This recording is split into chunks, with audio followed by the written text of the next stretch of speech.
They ordered her to remove every piece of clothing for what they called a mandatory security protocol, laughing as she hesitated, making crude jokes about teaching civilians some military discipline.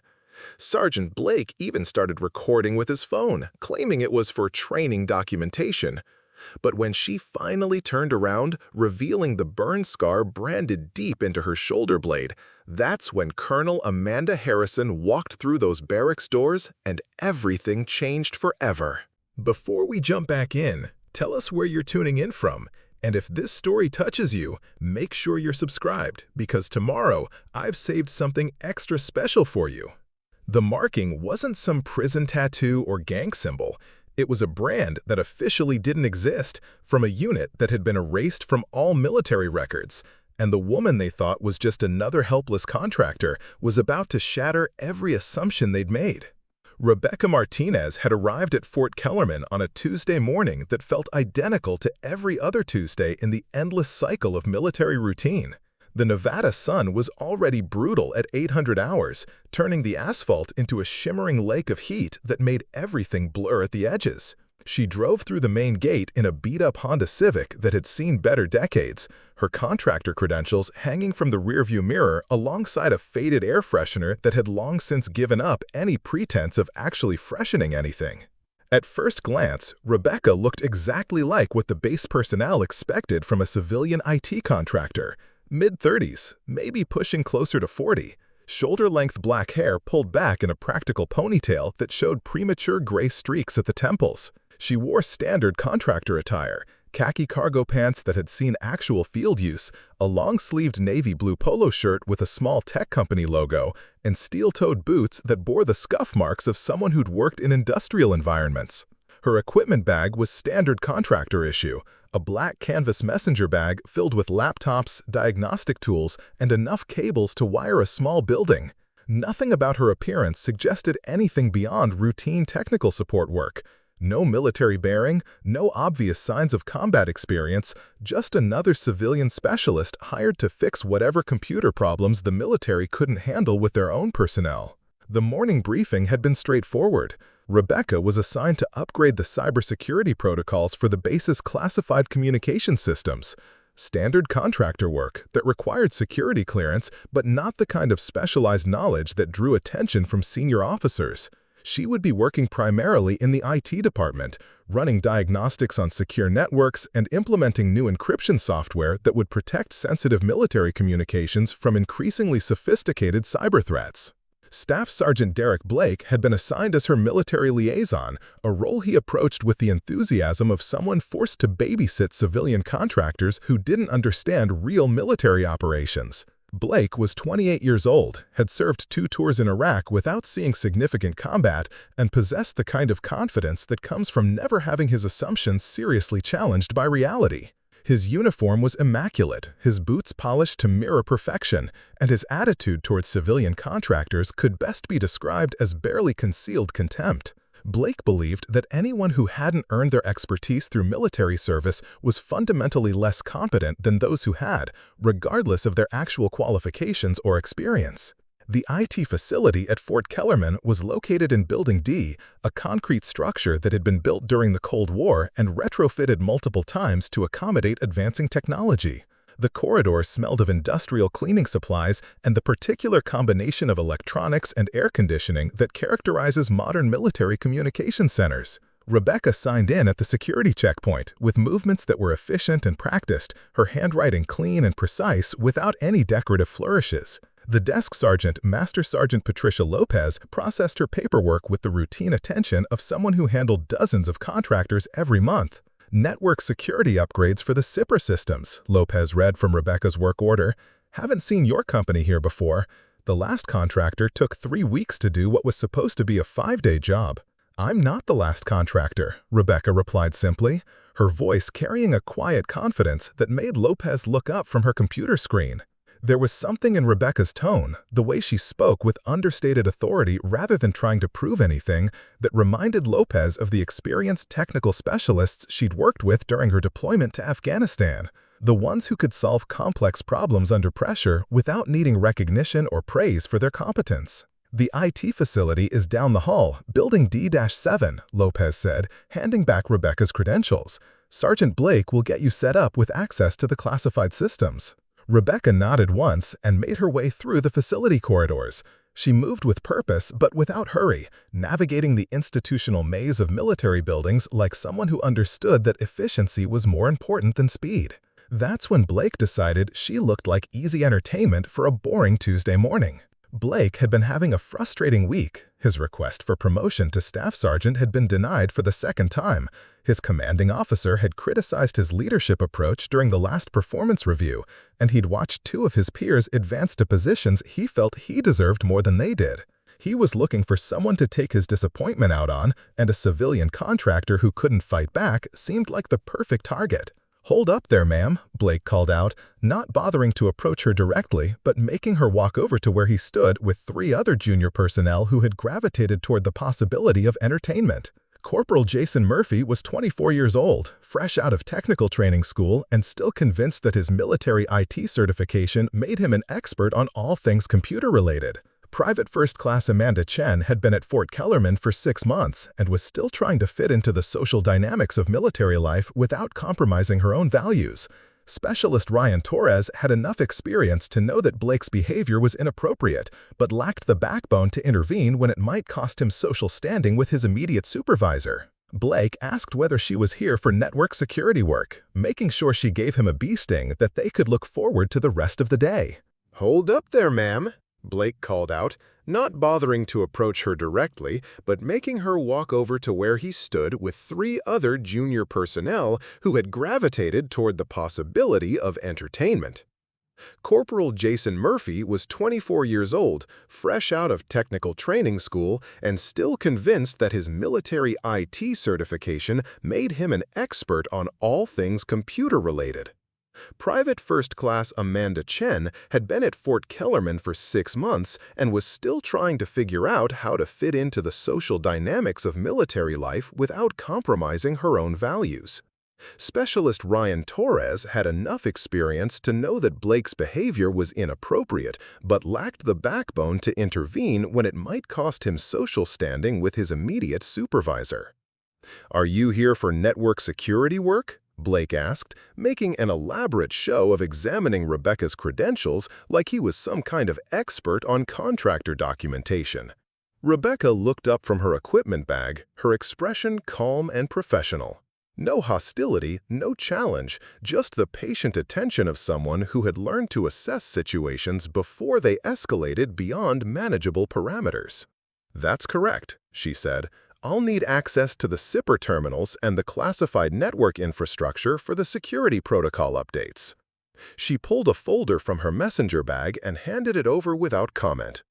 The documentation included her security clearance verification, technical specifications for the work she would be performing, and authorization codes that would grant her access to systems that most base personnel weren't cleared to even know existed.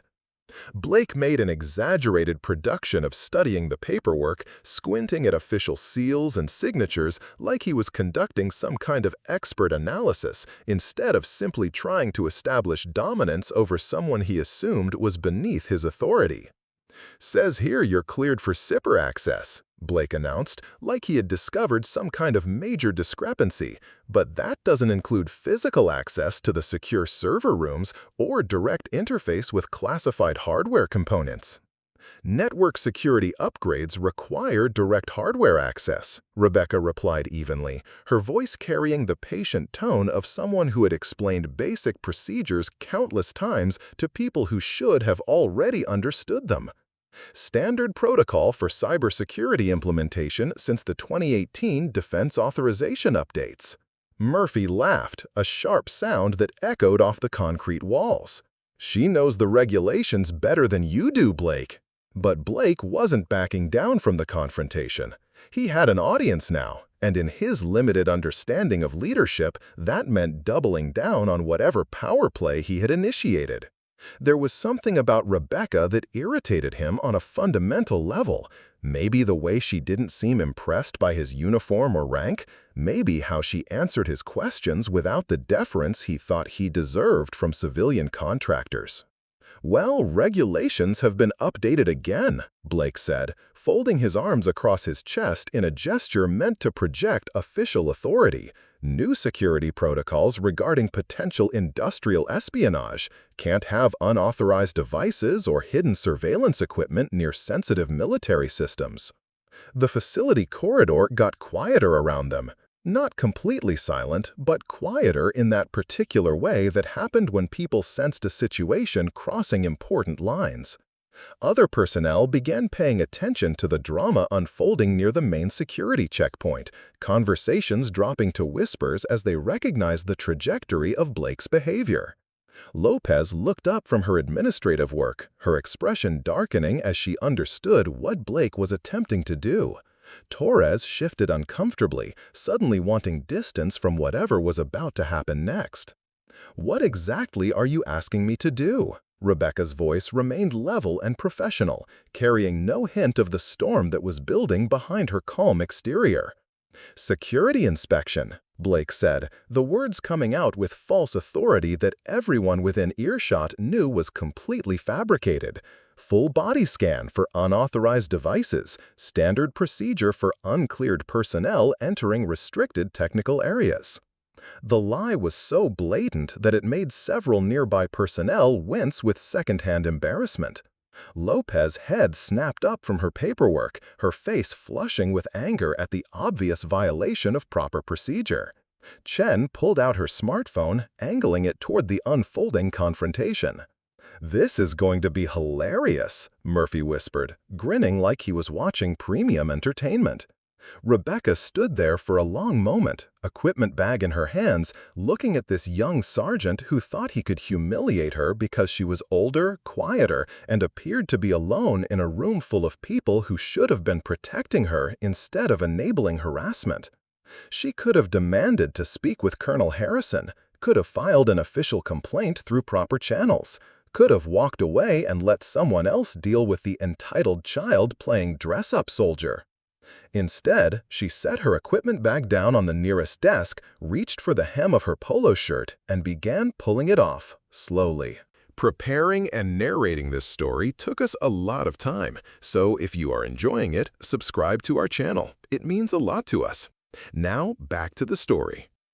The navy blue polo shirt came off with deliberate precision, revealing a plain black tank top underneath. Nothing flashy, no hidden devices, just the practical undergarments of someone who dressed for function rather than appearance. Rebecca folded the shirt with military precision and set it aside on the desk, then stood there with her arms at her sides, waiting for the next humiliation with the patience of someone who had endured far worse treatment and survived it all. The gathered personnel stared with the ugly satisfaction of people who had found someone they could push around without facing meaningful consequences. Blake was grinning now, drunk on his perceived power and the attention from his audience. "Turn around," he commanded, his voice carrying false authority. "Complete inspection protocol." That's when she turned around. The black tank top was fitted and practical, clinging to her back in a way that revealed everything, including the raised scar tissue that covered a section of her left shoulder blade like a roadmap to places most people couldn't imagine visiting. It wasn't a tattoo from some downtown parlor or even military ink applied by a base artist. This was scar tissue formed by deliberate branding, the kind of marking that was burned into flesh with heated metal under circumstances that didn't allow for anesthesia or proper medical care. The design was crude but unmistakable, a skull wearing a beret with crossed lightning bolts beneath it and numbers that looked like coordinates burned into skin with military precision. Below the main symbol, barely visible above the neckline of her tank top, were a series of small hash marks, the kind that prisoners carved into cell walls to count days, except these were burned into human skin to count something entirely different. Most of the people in that corridor didn't understand what they were looking at, just some old scar from some accident, maybe a gang marking from before she cleaned up her life and found legitimate work. Chen was still recording, zooming in on the scarred flesh with her phone camera. "Check out the contractor's body art," Murphy said loud enough for everyone to hear, his voice dripping with disrespect. Probably got that done in some back alley shop when she was young and stupid. Torres laughed nervously, the sound echoing off the concrete walls. Looks like it hurts. Wonder what kind of story she tells people about how she got it. But Lopez, who had grown up in a military family and heard her grandfather's stories about operations that never appeared in official histories, felt something cold and familiar settle in her stomach. She had seen markings similar to those before, in old photographs her grandfather had shown her before burning them in the backyard fire pit one night when she was 12 years old. Unit identifiers for groups that didn't appear on organizational charts, mission markers for operations that were classified beyond the level where normal people were allowed to ask questions, brands that were applied to personnel who had been captured, tortured, and marked by enemies who wanted to send messages that couldn't be transmitted through normal intelligence channels. Lopez was starting to realize that Rebecca Martinez wasn't just some random civilian contractor who had wandered into their facility to conduct routine network maintenance. That's when Colonel Amanda Harrison walked through the main doors with her aide and the base security officer, conducting what should have been a routine inspection of facility operations. The file folder in Harrison's hand hit the concrete floor with a sharp crack that echoed through the entire building like a gunshot. Her escort officers, Major Patricia Kim and Captain Robert Stevens, looked at her in confusion and concern, then followed her gaze to the woman standing half-dressed in the middle of their secure facility. "Sweet Jesus," Harrison whispered, her voice barely audible, but carrying enough weight to make everyone within 50 feet stop what they were doing and pay attention. Because that skull wasn't just a scar. It was the unit insignia for Operation Shadowfall, a psychological warfare program that had been disbanded in 2016 after completing missions so sensitive that even their existence was classified at levels that required special presidential oversight. The coordinates weren't random numbers. They marked a location in Afghanistan where a joint task force had been conducting advanced interrogation resistance training for personnel who might be captured during deep cover operations. A program that had gone so completely off the rails that it was buried in classification levels that most people with security clearances weren't authorized to know existed. And those hash marks weren't decorative elements. They represented days survived under torture conditions that were designed to break the strongest minds. Each mark burned into flesh by captors who wanted to document the psychological deterioration of their subjects for intelligence purposes. Harrison had been a major then, working counterintelligence at Fort Bragg. She had seen the classified after-action reports before they disappeared into archives that required clearance levels she didn't possess. She knew about the task force that had been conducting resistance training that crossed every ethical line established by international law. She also knew that those personnel had been given new identities, comprehensive background scrubs, and explicit orders to never speak about their service in ways that could compromise ongoing operations or expose the illegal research that had been conducted under the guise of military training. Rebecca Martinez wasn't just some contractor with network security expertise. She was a survivor of programs that officially had never existed, the kind of operational ghost that defense departments created when experiments went catastrophically wrong and witnesses needed to disappear for the safety of everyone involved. The kind that received new identities, sanitized records, and strict instructions about maintaining cover stories that would protect classified methodologies and personnel who were still involved in similar research programs. But flesh remembered what paperwork forgot, and the scars on her back told a story that no amount of bureaucratic erasure could eliminate completely. Blake was still grinning, still playing to his audience of junior personnel who were too inexperienced to understand the magnitude of what was unfolding in front of them. "See anything concerning, ma'am?" he asked, with the kind of smugness that comes from thinking you've successfully humiliated someone who can't fight back. Chen was still recording with her smartphone, panning slowly across the scarred flesh like she was documenting some kind of trophy for her social media followers. "This is definitely going on in my story," she muttered, already imagining the reactions her video would generate once she posted it with some clever captions about civilian contractors and their dramatic backstories.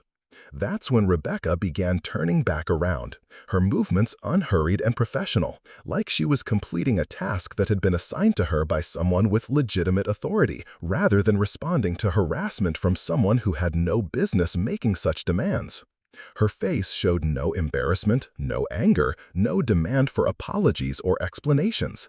Just the quiet dignity of someone who had endured interrogations by actual enemies and survived torture that would break most people's capacity for rational thought.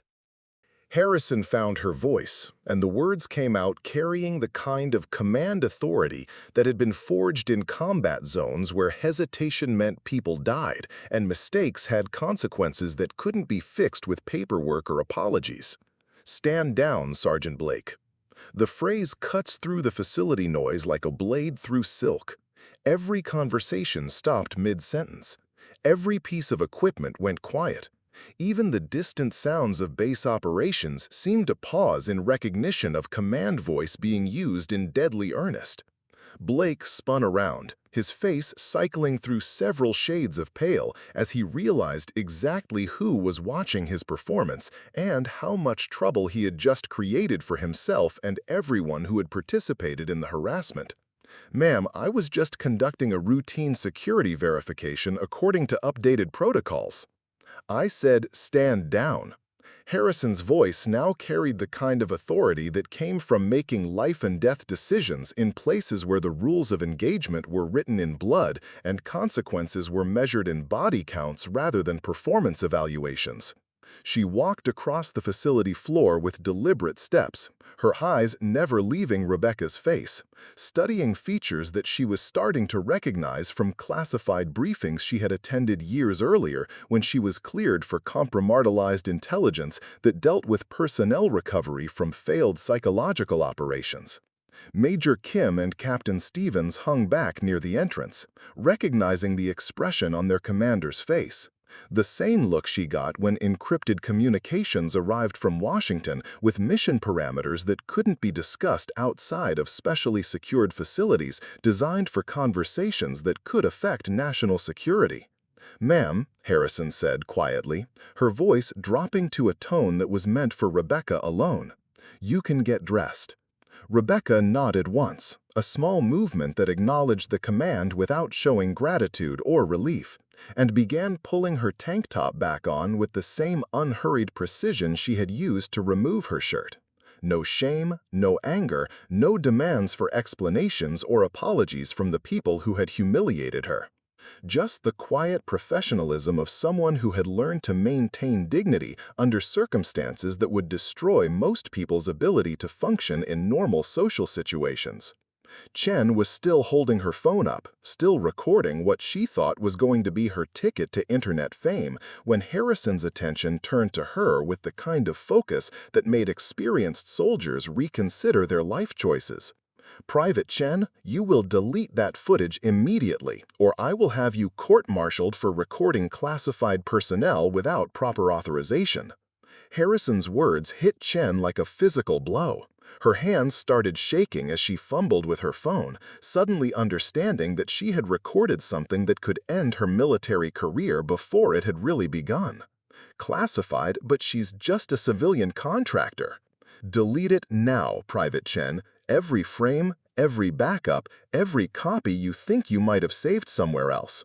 And if I discover that any portion of that recording exists anywhere after this conversation, you'll be spending the next several years in military prison learning about what happens to people who compromise operational security."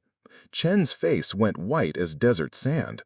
Her fingers moved frantically across her phone screen, deleting the video file, clearing it from her recently deleted folder, and removing it from any cloud backup services she might have been using.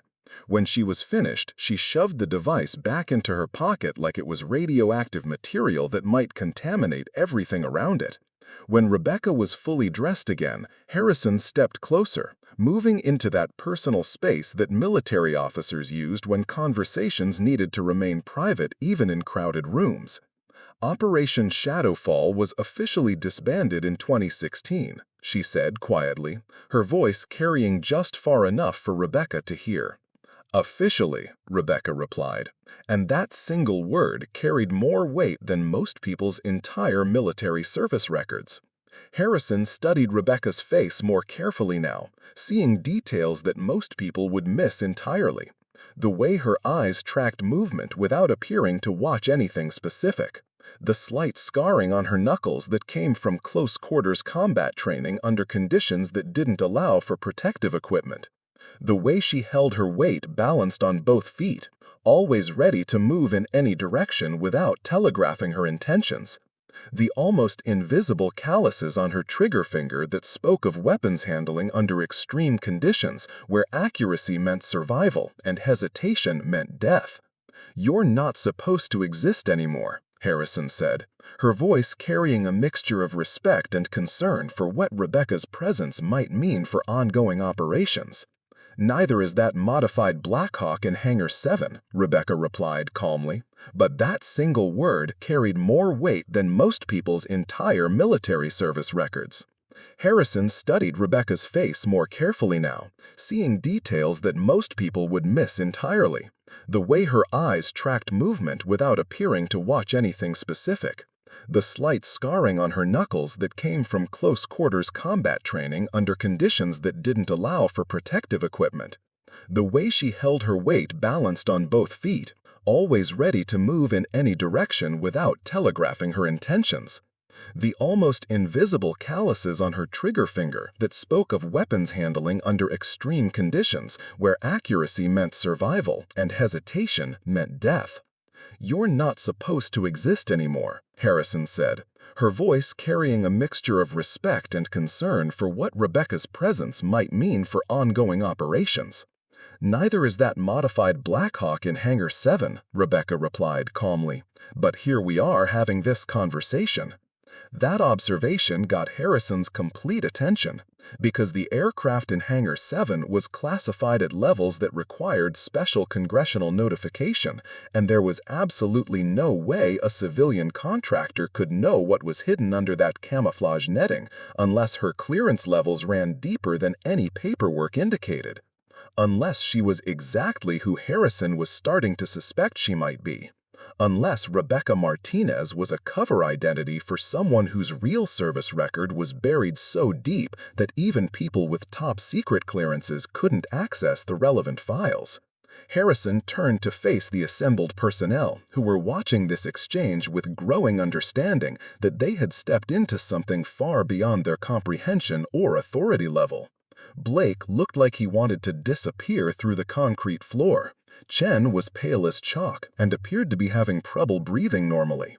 Murphy kept glancing between Harrison and Rebecca like he was trying to solve a puzzle with pieces that didn't fit together in any way that made sense to his limited understanding of military operations. "Everyone out," Harrison commanded, her voice carrying the kind of finality that ended discussions before they could begin. "Ma'am, we have scheduled maintenance rotations and system diagnostics that need to be completed according to the daily operational schedule," Lopez started, trying to maintain some semblance of normal procedure. "I don't care if you have the Secretary of Defense scheduled for a personal tour. Clear this building now. Anyone who discusses what just happened will be reassigned to permanent latrine duty until their enlistment expires, and that's if they're lucky enough to avoid more serious consequences." The personnel scattered like leaves in a hurricane, their footsteps echoing through the corridors as they fled from a situation that had suddenly become far more serious than anyone had anticipated. Blake tried one last desperate attempt to salvage something from the wreckage of his authority. "Ma'am, I was just following proper security protocols. The new directives specifically state that uncleared personnel should be subject to enhanced screening." "Staff Sergeant Blake." Harrison's voice dropped to the kind of quiet that somehow made it more terrifying than shouting. "Report to my office at 1400 hours. Bring your immediate supervisor, your training officer, and a complete written report explaining exactly what protocols you think you were following and where you learned them." Blake's face went completely white. A meeting with the base commander that included his entire chain of command usually meant paperwork that would follow him for the rest of his military career, assuming he still had one after the meeting concluded. When the facility was empty except for Harrison, her two accompanying officers, and Rebecca, the colonel pulled out her secure communication device and placed a call to a number that wasn't listed in any directory, military or civilian. "This is Harrison at Fort Kellerman. I need immediate verification of contractor Rebecca Martinez. Background authentication, clearance confirmation, priority alpha verification." She listened for several minutes, her expression growing more serious with each piece of information she received from whoever was on the other end of that encrypted line. "I understand. And her current operational status?" Another pause, longer this time. "Copy that. What about the potential compromise of her cover identity?" A final pause. "Understood completely. Thank you." She ended the call and looked at Rebecca, who had retrieved her equipment bag and was calmly checking her laptop like nothing extraordinary had happened in the last 30 minutes. "They tell me you have clearance levels I'm not authorized to ask about," Harrison said carefully. "Then don't ask," Rebecca replied simply, her tone carrying no hostility or challenge. Just the practical directness of someone who understood operational security requirements better than most people understood their own job descriptions. Major Kim stepped forward, confusion clear in her voice and posture. "Ma'am, I don't understand what's happening here. Who exactly is this contractor, and why are we treating her like she's some kind of classified asset?" Harrison considered how much she could explain without violating security protocols that were designed to protect operations spanning multiple decades and involving personnel whose real identities were buried deeper than most government secrets. "Major, what do you know about psychological warfare research conducted between 2012 and 2016? Standard POPs training, ma'am, hearts and minds campaigns, propaganda distribution, civilian population management during occupation scenarios. What about advanced resistance training for personnel who might be captured during deep cover operations?" Kim's expression changed as she began to understand that they were discussing programs that went far beyond anything covered in normal military education. "That would be highly classified, ma'am, above my clearance level." "Exactly. And Miss Martinez here participated in research that was classified several levels above what most field-grade officers are cleared to know about." Rebecca looked up from her laptop, her eyes meeting Harrison's with the kind of direct attention that spoke of conversations conducted under circumstances where every word mattered and mistakes had consequences that couldn't be undone. "What exactly would you like to know, Colonel?" The question was simple, but it carried implications that made Harrison choose her words very carefully. There were things she wanted to understand, details that would help her comprehend how someone like Rebecca had ended up conducting routine contractor work at a forward operating base in Nevada. But there were also security considerations that limited what questions she could ask and what answers Rebecca would be authorized to provide. "How did someone with your background end up working network security contracts?" Rebecca was quiet for a moment, considering how much she could reveal without compromising ongoing operations or exposing classified methodologies that were still being used in current programs. After Shadowfall was disbanded, the participants were given two choices: remain in active service with reassignment to conventional military roles, or accept civilian cover identities with ongoing contractor positions that would utilize our specialized skills while maintaining appropriate distance from official military operations. "And you chose civilian status?" "I chose survival," Rebecca said quietly. "Conventional military roles weren't really an option for people who had been through the kind of training we received. We couldn't function in normal unit structures anymore. The psychological adaptations that made us effective for psychological warfare operations made us problematic for regular military service." Captain Stevens, who had been listening to this exchange with growing unease, finally found his voice. "Ma'am, what kind of training creates psychological adaptations that make someone unsuitable for normal military service?" Harrison and Rebecca exchanged a look that carried years of shared understanding about operations that pushed the boundaries of what could be justified under military necessity. Captain, Operation Shadowfall was designed to test the limits of human psychological endurance under controlled conditions that simulated enemy torture and interrogation techniques. The goal was to develop resistance training that would prepare special operations personnel for capture scenarios that exceeded anything addressed by conventional SIR programs. Rebecca's expression didn't change, but something shifted in her posture that suggested they were approaching topics that carried personal significance beyond professional interest. The problem, Harrison continued, was that the research protocols weren't actually designed to develop resistance techniques. They were designed to study how human psychology breaks down under extreme conditions, using military volunteers as test subjects for experiments that violated every ethical standard established by international law. Stevens and Kim were both staring now, beginning to understand that they were learning about programs that represented the darkest aspects of military research, conducted under classifications that kept them hidden from oversight or accountability. How many people participated in Shadowfall? Kim asked quietly.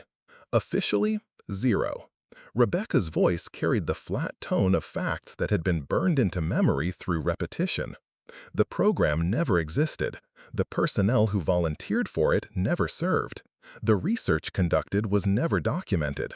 The facilities where it took place were never built.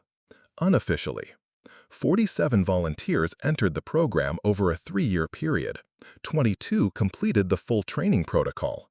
15 were medically discharged due to psychological complications that made them unsuitable for continued military service. 10 were transferred to other classified programs that required their specialized psychological conditioning. Harrison did the math in her head. That accounts for 47 people. What happened to the other 25?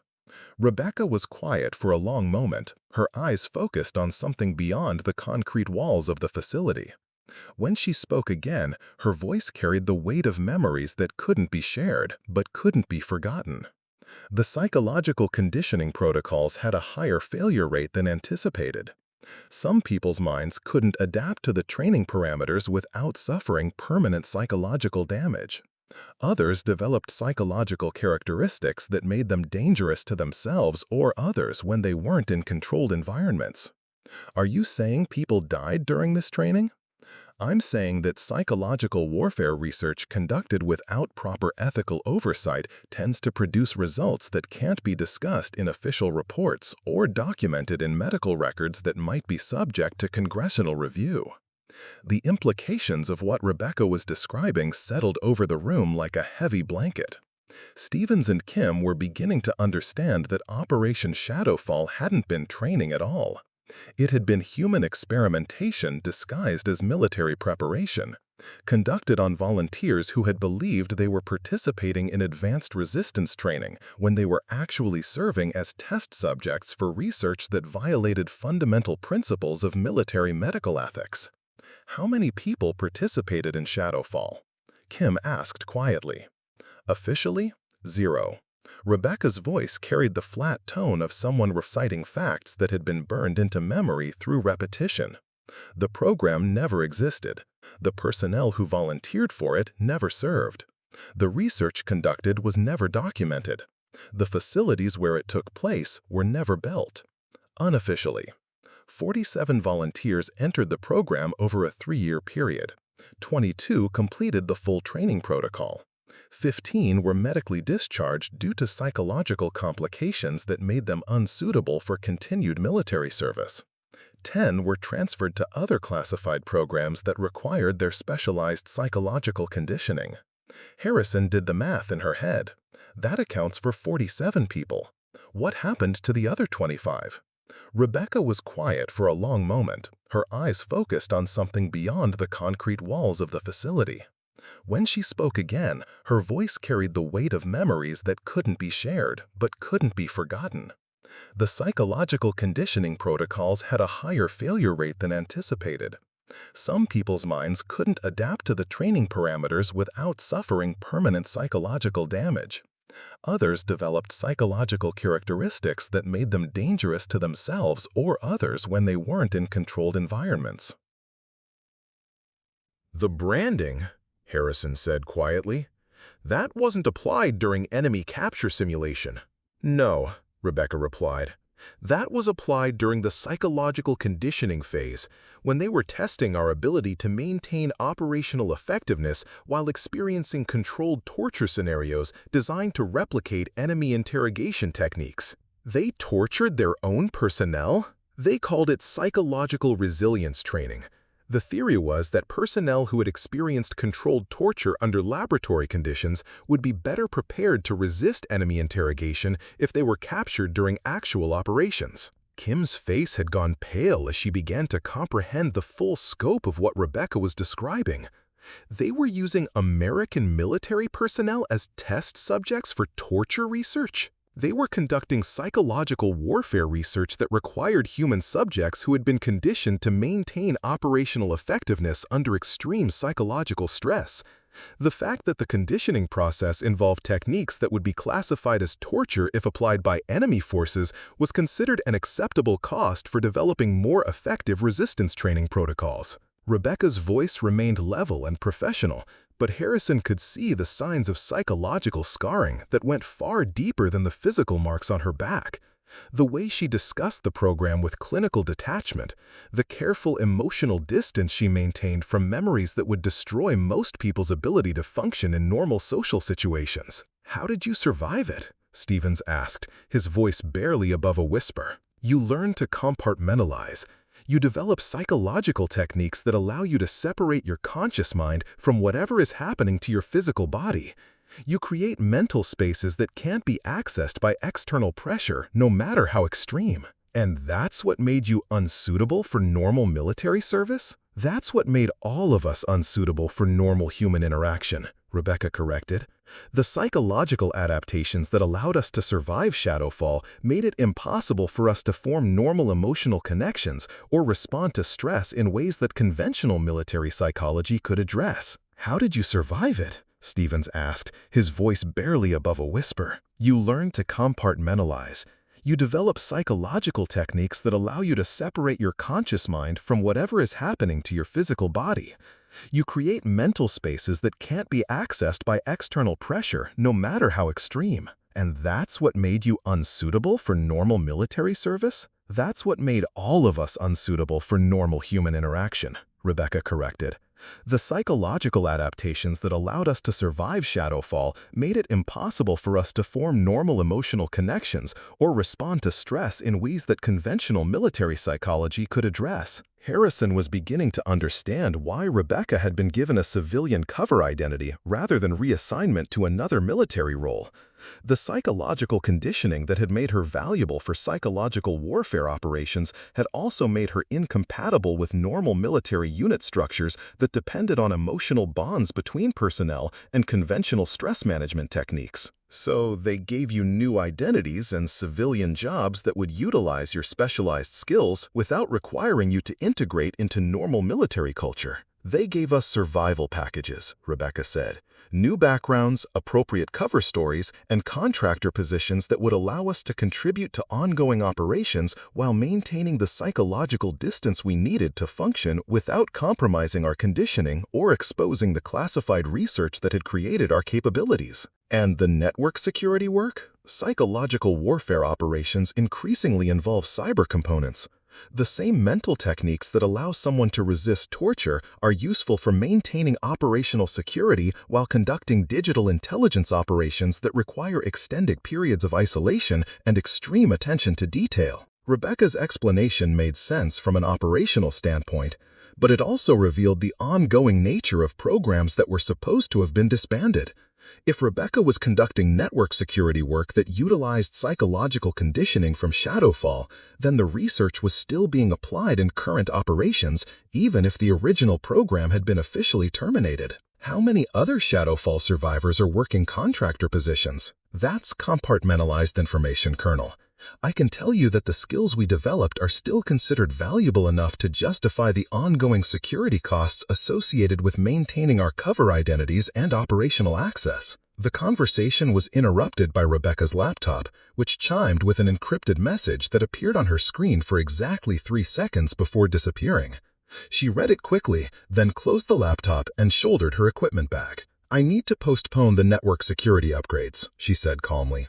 "I've been reassigned to a different project that requires immediate attention." Harrison understood that Rebecca had just received orders through channels that superseded any base-level authority, the kind of communication that came from agencies that operate above normal military command structures. What kind of project? Rebecca was already moving toward the exit, her manner professional but urgent in a way that suggested whatever she had been assigned to was time-sensitive and significant, the kind that requires specialized psychological expertise for operations that officially don't exist, Colonel.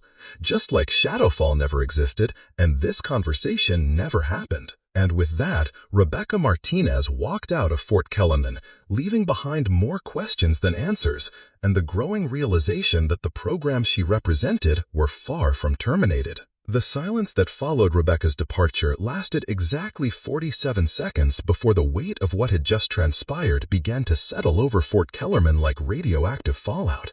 Colonel Harrison stood in the empty corridor, staring at the spot where a routine contractor visit had just exploded into a revelation about classified programs that officially didn't exist, and personnel who weren't supposed to be alive. Major Kim was the first to break the silence, her voice carrying the careful tone of someone trying to process information that challenged everything she thought she understood about military operations. "Ma'am, are we required to report this incident through normal channels?" Harrison turned to face her officers, both of whom were displaying the kind of professional uncertainty that came from witnessing events that didn't fit into any standard operating procedure they'd been trained to handle. "Major, what incident are you referring to?" The question wasn't rhetorical. Harrison was establishing the official position that would govern how this morning's events would be documented, discussed, and remembered by everyone who had witnessed them. "A civilian contractor experienced inappropriate treatment from base personnel during routine security processing," Kim replied, understanding the direction of the conversation. "Exactly. And anything else that may have been discussed falls under classification levels that require special handling through channels that are above our authority level." Captain Stevens nodded slowly, beginning to comprehend the legal and security implications of what they'd learned about Operation Shadowfall and her background. "What about the personnel who were involved in the harassment, Sergeant Blake and the others?" Harrison's expression hardened as she considered the disciplinary challenges created by Blake's behavior. He had committed serious violations of military conduct, but the circumstances surrounding those violations involved classified information that couldn't be discussed in normal disciplinary proceedings. Blake and his people created a security incident by harassing personnel whose background is classified above their clearance level. That's going to require very careful handling to ensure appropriate punishment without compromising ongoing operations. The complexity of the situation was becoming clear to all 3 officers. Blake needed to face consequences for his actions, but those consequences couldn't be based on the full truth about what he had done, because the full truth involved classified programs that couldn't be acknowledged in normal military justice proceedings. Harrison pulled out her secure communication device again and placed another call to the same number she had used earlier. "This is Harrison again.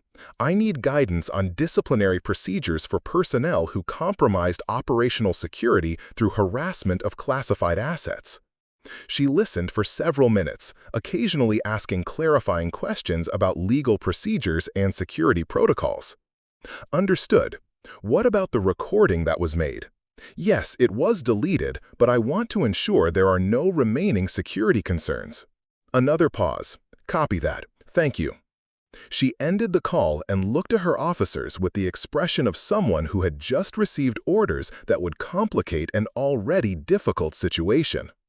Sergeant Blake and the 3 personnel who participated in or witnessed the harassment are being transferred immediately to different installations where their access to classified information can be more carefully controlled. Transfers? That seems like they're getting off pretty lightly for what they did, Stevens said. "Captain, those transfers aren't rewards. They're being sent to assignments where their security clearances will be reviewed, their future access to sensitive information will be restricted, and their career advancement will be carefully monitored to ensure they don't create similar problems in positions of increased responsibility. Kim understood the implications. They're being flagged as security risks. They're being managed as personnel who have demonstrated poor judgment regarding classified security protocols. That's going to follow them for the remainder of their military careers. The disciplinary approach was more sophisticated than simple punishment. Blake and his colleagues were being systematically isolated from the kind of assignments that would give them access to classified information or authority over personnel whose backgrounds might involve sensitive operations. But the fallout from the morning's events extended far beyond the immediate disciplinary consequences for the personnel who had harassed Rebecca. Harrison was beginning to understand that Fort Kellerman had been selected as a cover location for reasons that hadn't been explained in her briefing materials. Major, I want you to conduct a comprehensive review of all civilian contractors who have worked at this facility over the past 2 years. Pay particular attention to anyone whose background documentation seems unusually sparse or whose work assignments don't quite match their stated qualifications. Are you suggesting we have other personnel like Ms. Martinez working here under cover identities? I'm suggesting that this facility may be serving purposes that weren't fully explained to us when we assumed command. If Shadowfall survivors are being placed in contractor positions at military installations, we need to understand how many others might be working here and what their actual missions involve. The possibility that Rebecca wasn't the only classified asset operating under civilian cover at Fort Kellerman created security and operational challenges that Harrison hadn't been prepared for when she accepted command of the installation. What about the network security work she was supposed to perform? Do we bring in a replacement contractor? Harrison considered the question carefully. Rebecca's sudden reassignment suggested that her presence at Fort Kellerman had been related to something more significant than routine cybersecurity upgrades. Hold off on replacing her for now. I want to understand what she was really here to accomplish before we bring in someone else who might not have the appropriate clearances or capabilities.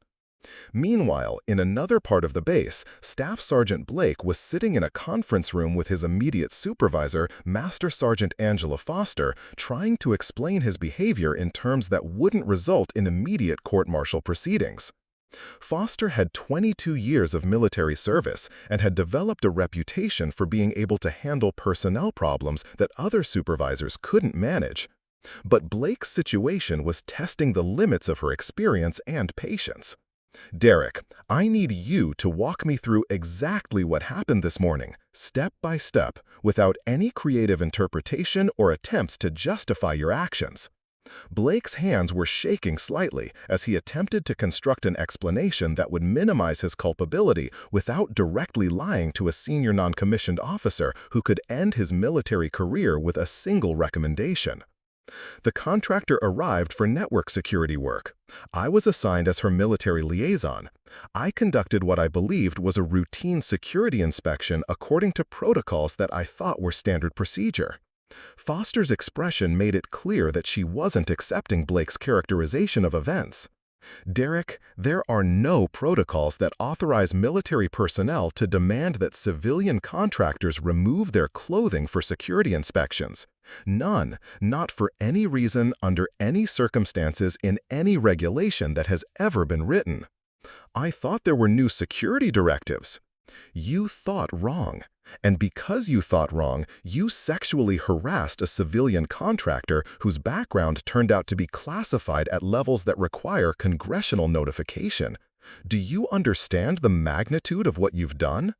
Blake was beginning to comprehend that his behavior had created consequences that extended far beyond simple disciplinary action for inappropriate conduct.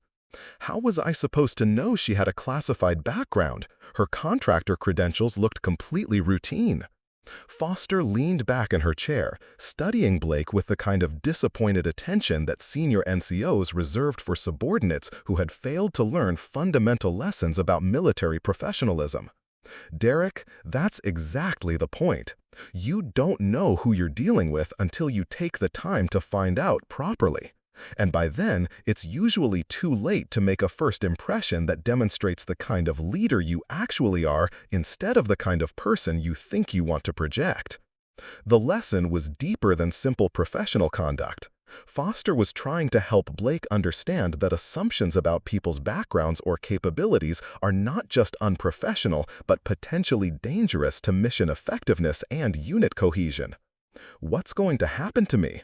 Foster pulled out a folder that contained Blake's new assignment orders, which had arrived through channels that moved faster than normal administrative processing. You're being transferred to Fort Irwin, California, effective immediately. You'll be working in supply logistics, managing inventory for training equipment. No access to classified information, no supervisory responsibilities over other personnel, and no contact with civilian contractors or visiting personnel from other units. Blake's face went white as he understood that he was being assigned to what amounted to military exile. Fort Irwin was where problem personnel were sent to complete their enlistments in positions that minimize their ability to cause additional problems. For how long? For the remainder of your current enlistment. And given what happened today, I wouldn't count on re-enlistment approval when your current term expires. The conversation was interrupted by Colonel Harrison entering the conference room, her expression carrying the kind of serious attention that made both Blake and Foster stand at attention. Sergeant Blake, I'm here to ensure you understand the full scope of the security violations you committed this morning. Blake's voice was barely audible. Yes, ma'am. You harassed personnel whose identity and background are classified at levels that require special congressional oversight. You created a situation where classified information was potentially compromised. And you did all of this while representing the United States military to a contractor whose cooperation is essential for ongoing national security operations. Harrison paused, allowing the weight of her words to settle before continuing. The fact that you will complete your military service in a supply warehouse rather than a federal prison is not an indication that your actions were minor infractions. It's an indication that the personnel you harassed have more important things to do than pursue criminal charges against someone whose behavior merely demonstrated ignorance rather than malicious intent. Blake nodded, understanding that his future in the military had been fundamentally altered by 30 minutes of poor judgment and inappropriate behavior. Master Sergeant Foster will brief you on the additional requirements that will govern your future service. You will comply with all directives. You will maintain absolute silence about anything you may have witnessed this morning, and you will use this experience to become the kind of NCO who protects people instead of harassing them. After Harrison left, Foster opened Blake's file and began reviewing the comprehensive restrictions that would govern his remaining military service. Derek, you're going to spend the next 18 months learning about respect, professionalism, and the difference between authority and leadership. If you're smart, you'll use this time to figure out what kind of person you want to be when you transition to civilian life. The disciplinary approach was designed to be educational rather than purely punitive. Blake was being given an opportunity to learn from his mistakes while being prevented from creating additional problems that could affect other personnel or operations. But the lessons from Blake's failure were already spreading through Fort Kellerman in ways that would influence behavior and attitudes long after he had been transferred to his new assignment. Private Chen found herself in a similar conference room with her immediate supervisor, Staff Sergeant Maria Rodriguez, discussing the serious implications of recording classified personnel without proper authorization. Amanda, do you understand why deleting that video wasn't the end of your security violation?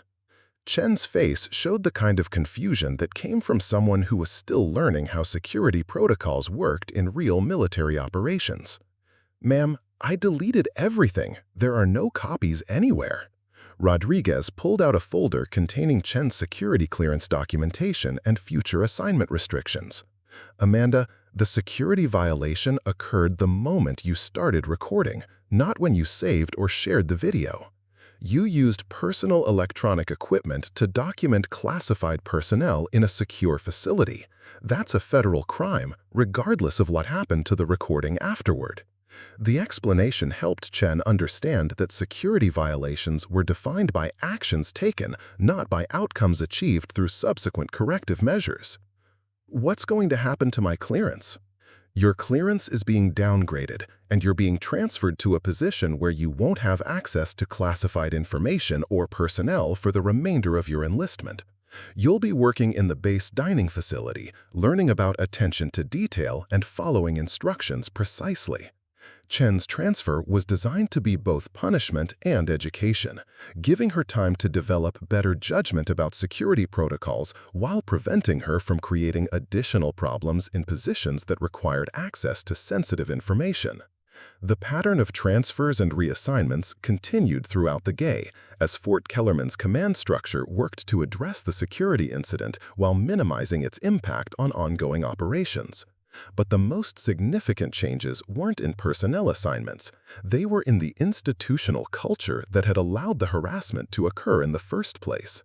3 weeks after the incident at Fort Kellerman, Rebecca Martinez arrived at Naval Air Station Oceana in Virginia Beach, driving the same beat-up Honda Civic but carrying documentation that reflected a very different kind of assignment. The morning fog was rolling in from the Atlantic, creating an otherworldly atmosphere around the flight line where modified aircraft sat under camouflage netting that obscured their true capabilities from overhead surveillance. Her new work order specified Advanced Cybersecurity Assessment for Special Operations Communication Networks, language that sounded routine to casual observers, but which carried specific meaning for personnel who understood the true nature of maritime psychological operations conducted from maritime aviation platforms. The security checkpoint at Oceana processed Rebecca's credentials with the kind of careful attention that indicated her reputation had preceded her arrival. Chief Petty Officer Michael Brennan, a career intelligence specialist with 18 years of naval service, reviewed her documentation with the respect accorded to contractors whose clearances exceeded those of most base personnel. "Ma'am, you're cleared for access to the SIF facilities in Building 1247, Brennan said, his tone carrying none of the casual indifference that most contractors received. "Commander Sarah Walsh is expecting you for the 0900 briefing." Rebecca nodded and made her way through the base towards facilities that didn't appear on any public maps of Naval Air Station Oceana. Building 1247 was a concrete structure that had been retrofitted multiple times to accommodate advancing technology and increasingly sophisticated security requirements for operations that push the boundaries of international law. Inside, she found herself in a world that operated according to rules that civilian contractors rarely encountered. The personnel moved with the quiet efficiency of people who understood that their work involved life-and-death consequences for operations that couldn't be acknowledged through normal military channels. Commander Walsh was waiting in a secure briefing room that had been designed to prevent any form of electronic surveillance or signal intercept. The walls were lined with copper mesh that created a Faraday cage, and the acoustic dampening materials ensured that conversations couldn't be monitored through vibration analysis or directional microphones. "Ms. Martinez, thank you for accepting this assignment on short notice," Walsh said, gesturing for Rebecca to take a seat at a conference table that was equipped with terminals displaying information that was compartmentalized at levels requiring special presidential authorization. "What exactly am I here to accomplish, Commander?" Walsh activated a presentation system that displayed satellite imagery of maritime regions where American naval forces weren't supposed to be operating according to international agreements and congressional oversight requirements. "We're conducting psychological operations against foreign naval assets in disputed territorial waters. The operations require real-time intelligence analysis and behavioral prediction capabilities that exceed what our normal intelligence personnel can provide under the psychological stress of extended maritime deployment." The explanation made it clear that Rebecca was being asked to apply the conditioning she had received during Operation Shadowfall to support psychological warfare operations that were being conducted under circumstances that would challenge the mental stability of conventional military personnel. What kind of psychological stress are we talking about? Walsh pulled up operational parameters that detailed the extreme conditions under which the psychological operations were being conducted. Extended periods of radio silence, complete isolation from external support, and exposure to foreign military forces who would classify any captured American personnel as unlawful combatants rather than prisoners of war entitled to protection under international law. The personnel conducting these operations are operating independently for periods ranging from 30 to 90 days, with no communication with command authority and no possibility of extraction if their activities are compromised by hostile forces. Rebecca studied the operational requirements, recognizing psychological challenges that were similar to those addressed by shadowfall conditioning, but applied to maritime environments that created additional stress factors not encountered in land-based operations.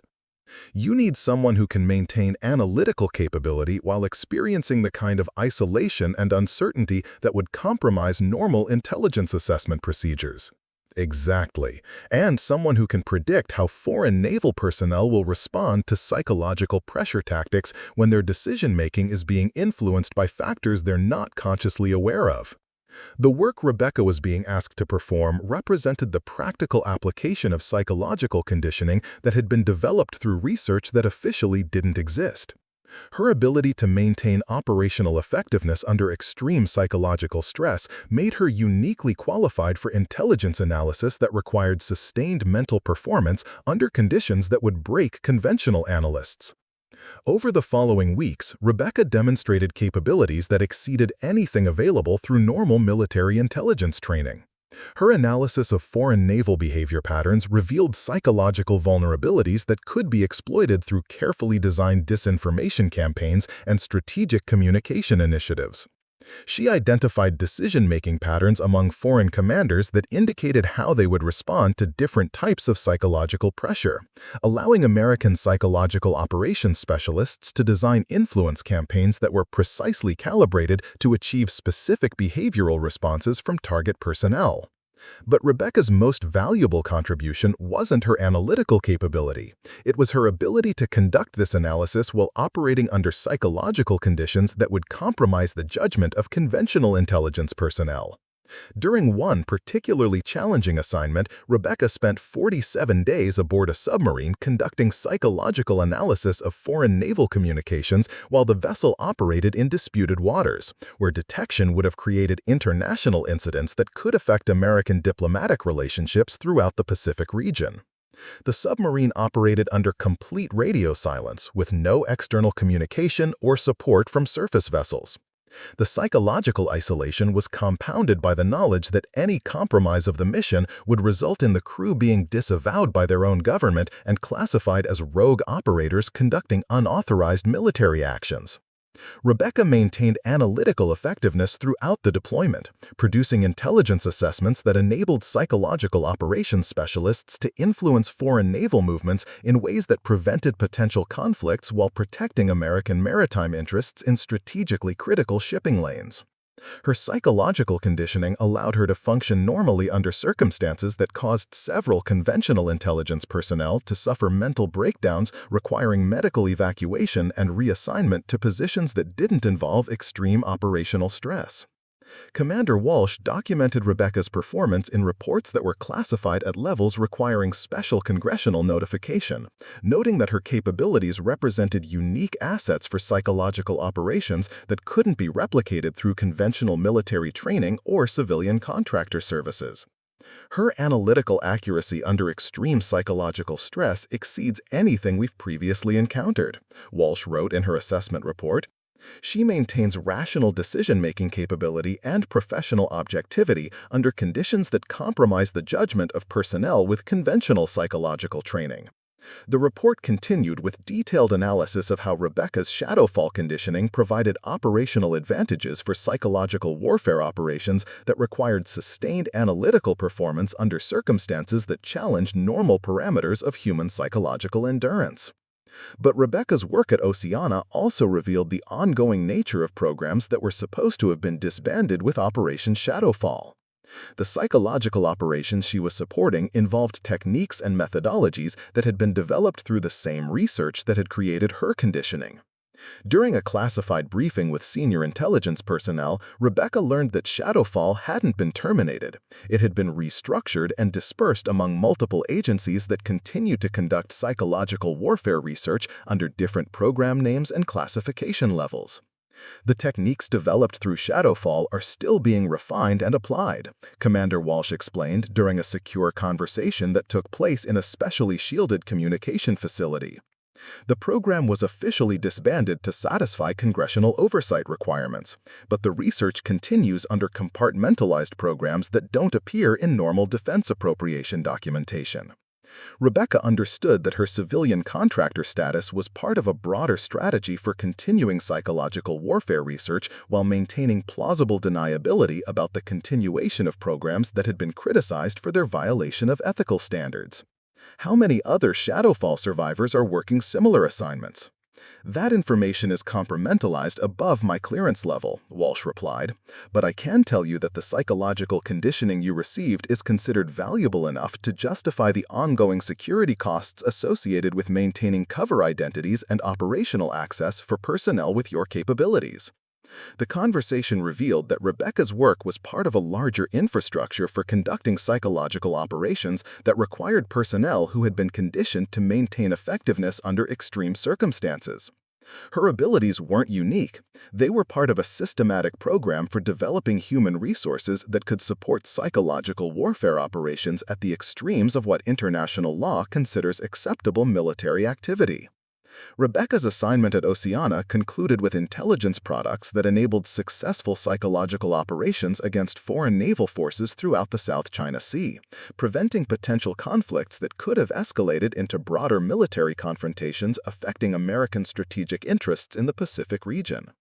Her final report contained analysis of foreign psychological vulnerabilities that would inform American psychological operations for years to come, providing strategic advantages in maritime regions where conventional military superiority couldn't be applied without creating diplomatic consequences that would undermine broader foreign policy objectives. But the personal cost of conducting this analysis under extreme psychological conditions was becoming increasingly apparent to Rebecca herself. The mental techniques that allowed her to maintain analytical capability under stress were also creating emotional distance from normal human experiences that made it difficult for her to function in conventional social situations. Commander Walsh recognized the psychological challenges that Rebecca was experiencing and included recommendations in her final assessment for enhanced support services for personnel whose conditioning enabled exceptional operational performance while creating personal challenges that couldn't be addressed through conventional therapeutic approaches. Personnel with Shadowfall conditioning require specialized psychological support that addresses the unique mental health challenges created by their training, Walsh wrote. Their operational value is significant, but their long-term psychological welfare requires attention from specialists who understand the specific adaptations that enable their exceptional performance under extreme conditions. The recommendation reflected growing recognition within the intelligence community that psychological conditioning programs created valuable operational capabilities while also creating human resource challenges that needed to be addressed through systematic support programs rather than ad hoc management approaches. Rebecca's work at Oceana had demonstrated both the potential and the limitations of psychological conditioning as a tool for enhancing human performance in extreme operational environments. Her capabilities were exceptional, but they came with personal costs that raised questions about the sustainability of programs that created such capabilities through exposure to psychological stress that challenged normal parameters of human endurance. Following her success at Oceana, Rebecca received requests for similar assignments at other facilities where psychological operations required personnel who could maintain analytical effectiveness under extreme conditions. Her reputation within the intelligence community had grown to the point where her availability had become a limiting factor in the military's ability to conduct certain types of psychological warfare operations. The demand for Rebecca's services reflected the ongoing need for personnel who possessed psychological characteristics that couldn't be developed through conventional military training, but which were essential for operations that pushed the boundaries of what could be accomplished through normal psychological warfare techniques. But it also reflected the limited number of personnel who possessed such characteristics and the challenges associated with developing additional human resources with similar capabilities without recreating the ethical violations that had characterized Operation Shadowfall. Rebecca understood that her specialized role in psychological operations represented both an opportunity to contribute to national security and a responsibility to ensure that the capabilities she possessed were used in ways that served legitimate military objectives rather than research purposes that violated ethical standards governing human experimentation. Her continuing work would require careful balance between utilizing her unique capabilities for operational purposes and protecting herself from psychological demands that could compromise her long-term mental health and professional effectiveness. The assignments that followed Oceana would test both her psychological conditioning and her ability to maintain the personal boundaries necessary for preserving her humanity while conducting work that required her to operate at the extremes of human psychological endurance. 18 months after Rebecca's departure from Fort Kellerman, the changes she had catalyzed were still rippling through military installations across the continental United States.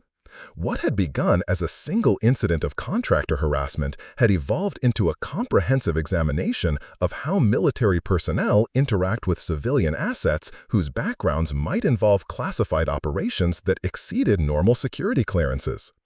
At Fort Kellerman itself, the transformation was most visible in the mandatory briefings that all personnel now received regarding appropriate conduct toward civilian contractors and visiting specialists. Master Sergeant Angela Foster had developed a training program that was being studied for implementation at installations throughout the western United States.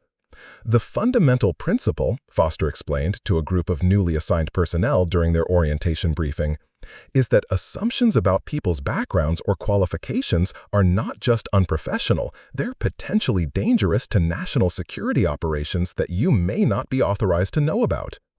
The training continued with practical scenarios designed to help military personnel recognize appropriate professional behavior while understanding that many civilian contractors possess expertise and experience that might not be immediately apparent from their current assignments or documentation. Foster's program had been developed in consultation with security specialists who understood the challenges of protecting classified assets while maintaining operational effectiveness for programs that required civilian cover identities. The training walked personnel through real-world examples of how inappropriate behavior towards contractors could compromise ongoing operations, endanger personnel conducting sensitive missions, and create security vulnerabilities that hostile intelligence services could exploit. But the changes at Fort Kellerman extended far beyond training programs for newly assigned personnel.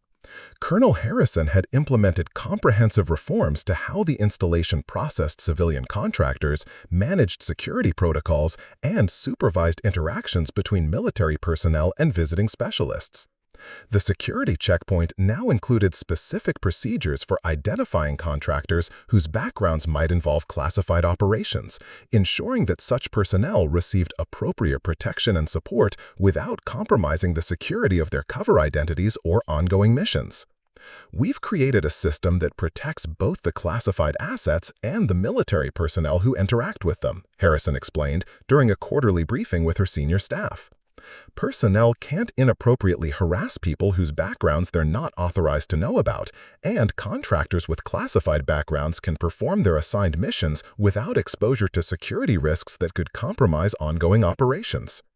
The new procedures had been tested during visits from contractors who possessed various levels of security complexity. The system successfully identified personnel who required special handling while maintaining normal processing for routine contractors, creating a security environment that protects sensitive operations without creating bureaucratic obstacles that would interfere with legitimate work requirements. But the most significant changes weren't procedural, they were cultural. The incident involving Rebecca had become a teaching moment that influenced conversations in decision-making throughout the installation, creating institutional memory that would shape behavior for years to come. Junior personnel who had witnessed Blake's failure learned lessons about respect, professionalism, and the dangers of making assumptions about people whose true qualifications might not be immediately apparent. These lessons were being transmitted to subsequent generations of military personnel through informal mentorship and professional development conversations that emphasized the importance of treating all personnel with dignity regardless of their apparent status or assignment. Senior personnel who had observed Rebecca's professional competence gained new appreciation for the expertise that civilian contractors could bring to military operations, developing more sophisticated approaches to utilizing outside specialists while maintaining appropriate security for classified programs and personnel. The changes were also influencing recruitment and selection procedures for personnel assigned to positions that involved interaction with civilian contractors or visiting specialists. Command personnel were now screening candidates for attitudes and judgment that would indicate their suitability for environments where they might encounter individuals whose backgrounds involved classified operations. We're looking for people who can maintain professional respect and appropriate security awareness without needing to know the specific details of why such respect and awareness are necessary, explained Major Patricia Kim, who had assumed responsibility for personnel selection and training programs related to contractor interaction. The screening process included psychological evaluations designed to identify personnel who possessed the maturity and judgment necessary for positions that required them to maintain professional standards while operating with incomplete information about the people they were working with.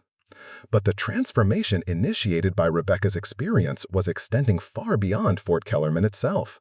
Her case had been studied by security agencies responsible for managing classified assets throughout the military system, leading to systematic improvements in how such personnel were protected and supported during their civilian contractor assignments. The Department of Defense had quietly implemented new guidelines for installations that might host personnel with classified backgrounds, ensuring that command structures understood their responsibilities for protecting such assets while maintaining operational security for ongoing programs. These guidelines included specific protocols for identifying and responding to security incidents that might compromise classified personnel, procedures for managing disciplinary actions when military personnel violated appropriate conduct standards, and training requirements for installation commanders who might encounter similar situations in the future. The changes were being implemented through channels that didn't attract public attention or congressional oversight, maintaining the security necessary for protecting ongoing psychological operations while ensuring that classified assets received appropriate protection and support during their assignments. Rebecca's experience had also influenced the development of enhanced support services for personnel whose backgrounds involved participation in programs like Operation Shadowfall.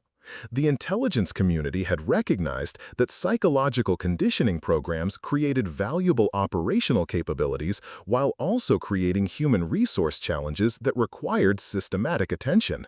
New protocols were being developed for providing psychological support to personnel whose conditioning enabled exceptional performance under extreme conditions, while creating personal challenges that couldn't be addressed through conventional therapeutic approaches.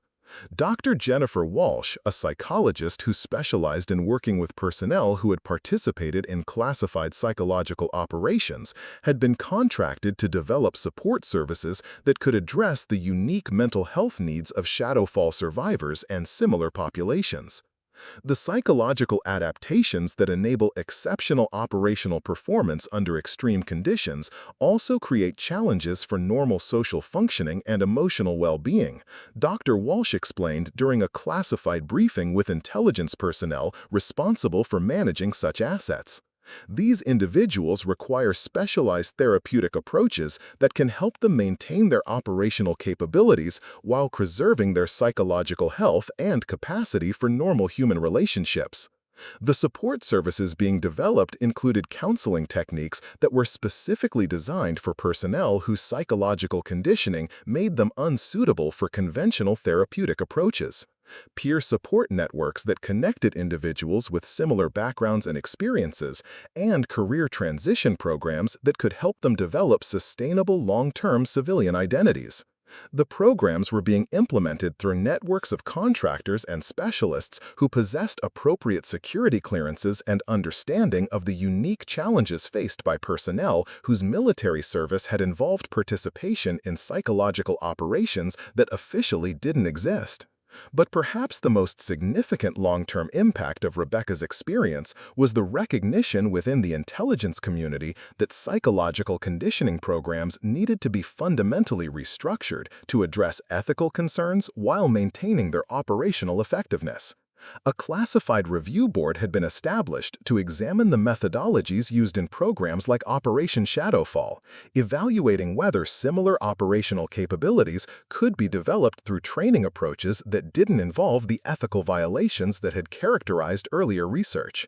The review board included medical ethicists, military psychologists, legal specialists, and operational personnel who understood the requirements for developing human resources capable of supporting psychological operations at the extremes of what international law considers acceptable military activity. Our goal is to determine whether we can develop the psychological characteristics necessary for extreme operational performance through training methods that comply with ethical standards governing human experimentation while maintaining the effectiveness necessary for national security operations, explained Dr. Richard Morrison, who chaired the review board. The review was examining alternative approaches to psychological conditioning that could achieve similar operational outcomes through methods that emphasized voluntary informed consent, comprehensive psychological support, and long-term welfare of personnel who participated in advanced training programs. The research included analysis of how other nations were developing similar capabilities, evaluation of technological approaches that might supplement or replace human conditioning, and assessment of whether the operational requirements that necessitate extreme psychological conditioning could be modified to reduce the human costs associated with such programs. But the review was also constrained by the ongoing operational requirements that made personnel with Shadowfall-type conditioning valuable for current psychological operations. The military couldn't simply abandon capabilities that were essential for protecting American interests in regions where conventional military options weren't available without creating strategic vulnerabilities that hostile nations could exploit. The challenge was developing sustainable approaches to creating and maintaining such capabilities while addressing the ethical and human resource concerns that had been exposed by the examination of programs like Operation Shadowfall. Rebecca's continuing work as a civilian contractor has provided valuable data for this evaluation, demonstrating both the operational value of psychological conditioning and the personal costs associated with maintaining such conditioning over extended periods. Her assignments at various facilities had been carefully documented to assess how her capabilities contributed to mission success while monitoring the psychological impacts of sustained operational exposure on her mental health and social functioning. The data was being used to develop improved approaches to managing personnel with similar conditioning, ensuring that their operational value could be maintained while providing better support for their long-term psychological welfare. But the review process was also revealing the extent to which psychological conditioning programs had been integrated into ongoing military operations, making it difficult to implement fundamental changes without affecting current missions that depend on personnel with such capabilities. The intelligence community was discovering that programs like Operation Shadowfall hadn't been isolated research projects. They had been part of a broader infrastructure for developing human resources that supported psychological operations throughout the military system. Changing the methodologies used to develop such capabilities would require comprehensive restructuring of how the military approached psychological warfare, with implications that extended far beyond the specific programs that had been criticized for their ethical violations. The review board was working to develop recommendations that could address ethical concerns while maintaining operational capabilities, but the complexity of the challenge was requiring careful consideration of how changes to psychological conditioning programs might affect broader military effectiveness and national security. Rebecca's experience had catalyzed changes that were influencing military culture, security protocols, personnel management, and psychological operations throughout the defense establishment. Her case had become a catalyst for examining fundamental questions about how the military developed and utilized human resources for operations that pushed the boundaries of what international law and ethical standards considered acceptable. The long-term impact of her brief appearance at Fort Kellerman was still unfolding, creating ripple effects that would influence military operations, personnel policies, and psychological warfare capabilities for decades to come. 5 years later, the ghost unit branding on Rebecca Martinez's back had become more than just scar tissue from a classified program that officially never existed. It had become a symbol of transformation that influenced how the entire military approached the intersection of human dignity, operational necessity, and the ethical boundaries of national defense. In training academies from West Point to Quantico, Rebecca's story was being taught as a case study in leadership failure and recovery, though the specific details remained classified. Young officers learned about the dangers of assumptions, the importance of treating all personnel with respect, and the reality that some of the most valuable contributors to military operations might not look like what they expected. Captain Derek Blake, formerly Staff Sergeant Blake, had completed his military service at Fort Irwin and transitioned to civilian life with lessons that transformed him from a failed leader into someone who understood the true meaning of service. Working now as a security consultant for defense contractors, he carried the memory of his encounter with Rebecca as a constant reminder of how quickly professional arrogance could destroy everything he had worked to achieve. During a recent interview for a corporate security position, Blake was asked about his most significant professional learning experience. His answer surprised the interviewing panel. "I once harassed someone I thought was powerless, only to discover that she represented everything I was supposed to protect and defend. That 30 minutes taught me more about leadership than 4 years of military training. Real strength isn't about having power over people. It's about using whatever authority you have to lift others up, especially when they can't defend themselves." The hiring manager, a former military officer herself, recognized the authenticity in Blake's reflection. His willingness to acknowledge his failure and learn from it demonstrated the kind of character development that couldn't be taught in leadership seminars or extracted from textbooks. Blake's transformation represented one of countless individual changes that rippled outward from Rebecca's brief appearance at Fort Kellerman. Each person who had witnessed the incident, learned from the aftermath, or been influenced by the policy changes it triggered, carried forward a deeper understanding of what military service truly meant. Private Amanda Chen, now Sergeant Chen, had become one of the military's most effective trainers for appropriate conduct towards civilian contractors. Her personal experience with the consequences of security violations gave her training sessions an authenticity that resonated with personnel who might otherwise dismiss such instruction as bureaucratic formality. "I once recorded someone I thought was just another contractor," Chen would tell her trainees. "That decision almost ended my military career and taught me that the person you're looking at might be someone whose service to this country exceeds anything you can imagine. Your job isn't to judge or test people, it's to enable their mission while protecting your own." Chen's training programs had been implemented at installations throughout the Pacific, creating a generation of military personnel who understood that professional respect wasn't just courtesy, it was operational security for missions they might never know existed. But the most profound changes weren't in individual careers or training programs. They were in the fundamental approach to psychological operations and human resource development that Rebecca's case had forced the military to confront. The classified review board that had been established to examine psychological conditioning programs had concluded its 5-year study with recommendations that were reshaping how the military developed capabilities for extreme operations. The board's final report, classified at levels requiring special congressional notification, had identified alternative approaches to psychological conditioning that could achieve operational objectives while addressing ethical concerns. Dr. Jennifer Walsh, who had led the development of support services for shadowfall survivors, was now directing a new program that used advanced simulation technology and voluntary psychological training to develop mental resilience without subjecting personnel to actual torture or trauma.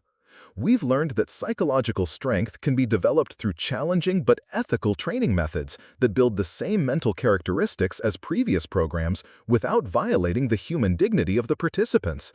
Dr. Walsh explained during a classified briefing with senior military leaders. The new approaches combined virtual reality simulation, intensive psychological coaching, and peer support networks to create mental conditioning that enabled personnel to maintain effectiveness under extreme stress while preserving their capacity for normal human relationships and emotional well-being. Personnel trained through these new methods were demonstrating psychological resilience that approached the capabilities of shadowfall survivors while maintaining better long-term mental health and social functioning. The programs were producing operatives who could handle extreme psychological pressure without the personal costs that had characterized previous conditioning approaches. Rebecca herself had played a crucial role in developing these new training methods, sharing her expertise while helping researchers understand the specific psychological characteristics that enabled exceptional performance under extreme conditions. Working now as a senior consultant for the program, she had transitioned from being a product of psychological conditioning to becoming an architect of more humane approaches to developing similar capabilities. Her unique perspective, understanding both the operational value and personal costs of extreme psychological conditioning, made her invaluable for designing training that could achieve military objectives while protecting human welfare. The goal isn't to create people who can't be broken, Rebecca explained during a planning session for the new training protocols. The goal is to create people who can bend under extreme pressure without losing their essential humanity. Psychological strength isn't about becoming immune to trauma. It's about maintaining your core identity and operational capability even when everything around you is designed to destroy both. Her insights were helping to create a new generation of military personnel who possessed exceptional psychological resilience while maintaining the emotional connections and moral grounding that prevented the isolation and detachment that had characterized shadowfall survivors. The transformation in military psychological operations was also influencing international approaches to developing similar capabilities. Other nations were examining American innovations in ethical psychological training, leading to conversations about establishing international standards for military psychological conditioning that could prevent the ethical violations that had characterized earlier programs. Rebecca's story, though never publicly acknowledged, had become a catalyst for changes that extended far beyond American military operations. Her experience had demonstrated that operational effectiveness and human dignity weren't incompatible objectives. They were complementary requirements for sustainable military capability. But perhaps the most significant legacy of Rebecca's encounter at Fort Kellerman was its influence on how the military understood the relationship between service and sacrifice.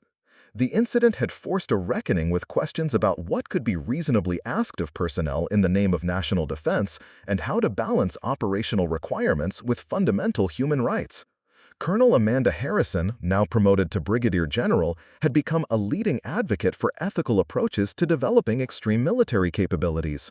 Her experience managing the fallout from Rebecca's harassment had convinced her that military effectiveness depended on maintaining the moral foundations that gave military service its meaning and legitimacy. "We protect democracy and human dignity," Harrison would tell officer candidate classes during leadership seminars. "We can't protect those values abroad if we're willing to sacrifice them at home. The moment we decide that operational necessity justifies abandoning our principles, we become something other than the military that Americans deserve and the world respects." Harrison's leadership philosophy had been shaped by watching Rebecca maintain her dignity under circumstances that would have broken most people's composure. The quiet strength Rebecca had demonstrated during her harassment had become Harrison's model for how military personnel should conduct themselves under pressure. The ripple effects continued expanding through military culture, creating changes that would influence how future generations of service members understand their responsibilities to each other and to the civilians they served alongside. Military training programs now included specific instruction about recognizing and respecting different types of service and sacrifice, helping personnel understand that contributions to national defense came in many forms and from many different backgrounds. Rebecca Martinez had walked into Fort Kellerman as a civilian contractor conducting routine network security work.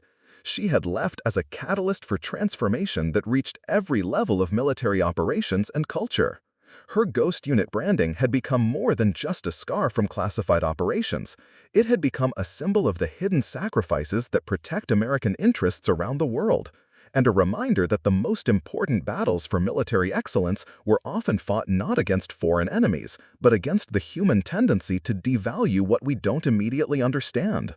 The story that began with harassment and humiliation had evolved into a legacy of respect, dignity, and recognition that some of the greatest contributors to military success might be found in the most unexpected places, carrying scars from missions that officially never happened, but which remain essential for protecting everything Americans held dear.